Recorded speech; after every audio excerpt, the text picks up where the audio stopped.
Hey, everybody. CMSWire managing editor here, Dom Nicastro. We're here with, I guess, reporter, we can call him now, Michael Tarapchak, new reporter, intern extraordinaire. What's going on, buddy? What's going on, Dom? Glad to be here. Glad to talk about some articles. Absolutely good to have you. You came on board this year to Simpler Media Group, which is the parent company of us, CMSWire, Yep. and you started in events, but you were like, I want to get some action and editorial. I was Here like, you get me in are. there. Come on. So not only did we just meet up, I put you to work right away. Yep. And you came up with this story. It supports our editorial theme for this month on, combining digital and physical worlds. And Michael, we don't get to do this all the time with our reporters, freelance writers. We don't get to send them hmm into the trenches. I And was in the trenches, let me tell you. yes. And by the trenches, we mean the mall. So you The went to the local mall. mall. Yep. Yep. Try to get a story. So before we get into, your reporting whereabouts and your journey there and the Mhm. article contents, let's talk about you, man. Like, who All are right. you? Tell our Well, listeners and readers who you are. I'm a senior now. One more semester left until I graduate with a communications degree at Penn State University. Just turned 21. I've been with you guys now for about 6 months. You're my second internship opportunity, so I'm glad I took advantage. And I do a little bit of writing here and there, especially with my major. So Mhm. just trying to get more involved, asked to join the editorial team, see what you guys were about, and now we're here. Now Nice. we're here. Glad to have you. How's the football team doing over there?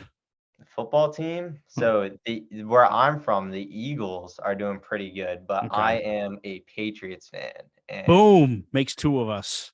a little bit of QB controversy right now, but still above 500 team, so I'm happy. But who's the hot team at Penn State, though? Oh, the Nittany Lions, Yeah.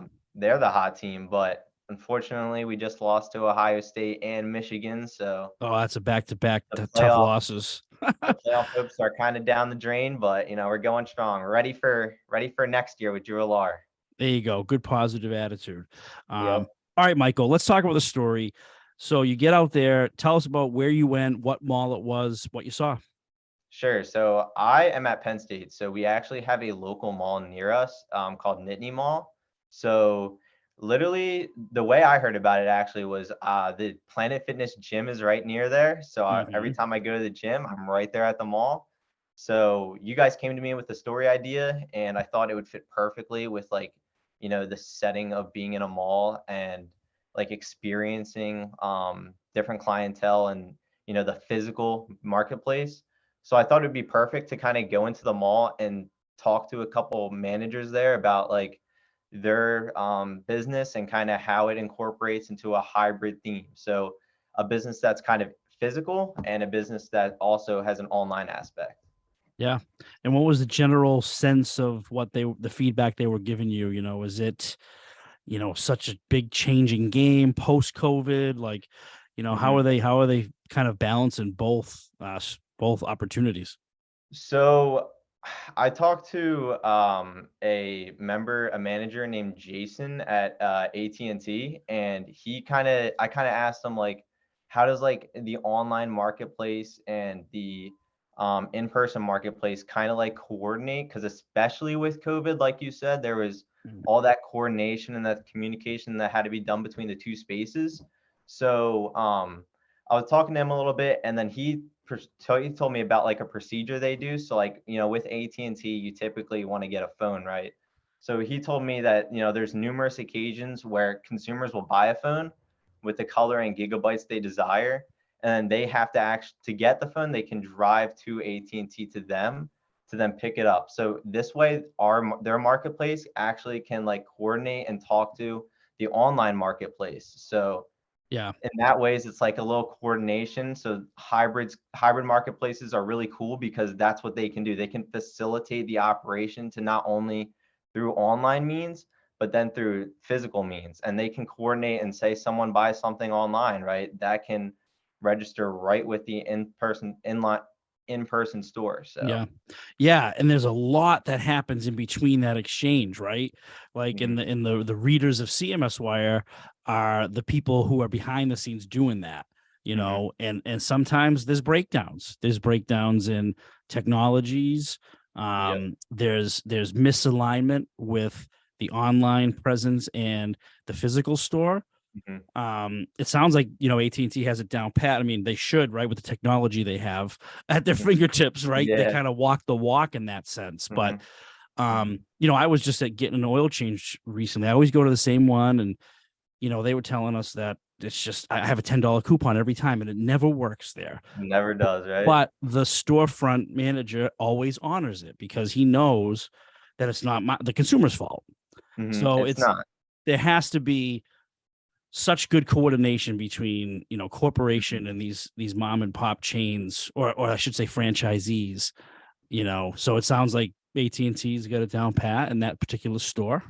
Yeah, and it also with the coupon example, a part of the hybrid marketplace is also being like being able to engage with your consumers on a positive note and really meet the needs of your consumers. So in terms of like the coupon example, like corporations and like the in-person marketplace will honor coupons that come from the online. They have to work in tandem, and sometimes it's going to be a little wonky where the person who's walking into the store has an issue that needs to be Yeah, fixed, but they can coordinate that, and they work with the customers to satisfy the customers. So it yeah, really does facilitate operations between each other and then what the consumer needs are. yeah, and making these digital customer experiences work translates into better employee experiences because Hmm. I know that manager down the street at the oil change. I know he's probably been yelled at. Hmm. I got this online. You should just type in the coupon code. It should work. I Hmm. want that. I want that 20% off. And you can tell he's just been so tired with it. I mean, he just asked me now, how much was it for? I'm like $10. I could have said Yeah. $50, but I said $10. Mhm. He goes, all right, I'll take it off. He doesn't even try anymore because he knows it's not going to work. So that's a breakdown. And it's a poor employee experience for him because he has to meet the customers face to face. The people who make those coupons do not have to meet the customer face to face.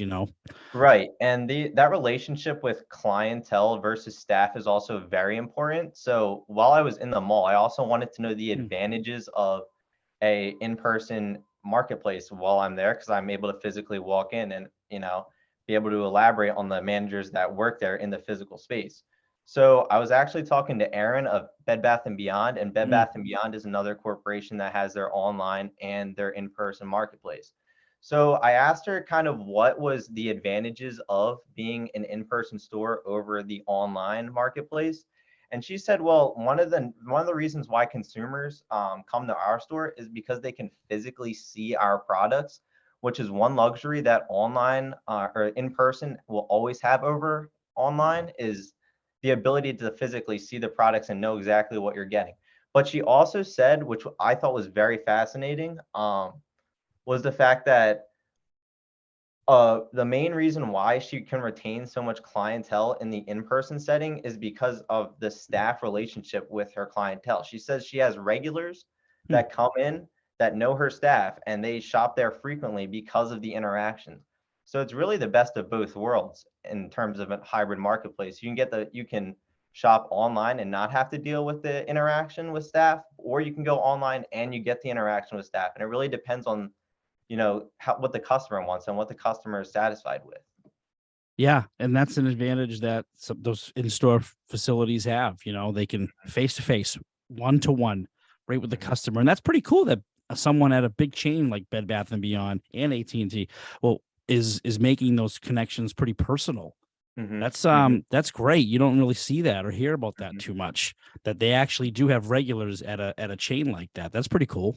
Yeah, and it was nice because that's kind of what I was looking for. I was looking for like the actual person working in the workforce who experiences like what the in-person marketplace is, but then also has to communicate with the online. They truly do know the best of both worlds, so their personal experiences are really valuable. Yeah. Well, hopefully those two practitioners, that are out there in the trenches they have good systems too, right? That help them Mhm, manage the online to physical connection, because there's a lot of breakdowns in that system. So that's the key, right? For the people that are watching us is how to make that happen. And it takes so much technology, process, good communication, that kind of thing. So good. What's next for you? You doing any other stories for us? What's going on? Are we going to stop at one and retire? No, I got one more at least that I know of right now that I'm doing, and it's about personalization in the workplace. And that kind of is central based to, what consumers want and how companies can provide it and satisfy those consumers, how personalization really does retain clientele. So that's another story I'm working on, which I'm sure you guys might hear about later. Good. Yeah, no, provided it's coherent. If you put it together some words and it makes sense, they will hear about it. Has to run through me though. No, Michael Tarapchak, thank you so much for getting out there. This is super unique for CMSWire. Seriously, to have someone. I mean, we go to like in-person conferences, so we cover that kind of thing. But to be in storefronts, for the folks that are living this and breathing the things that we're talking about, especially when it's our editorial theme this month, or one of them. Cool stuff, man. So thanks for doing it. Looking forward to your next one on CMSWire.com. I'm excited. Thank you for the opportunity, Dom. I have a good one. We'll talk soon. Have a good one.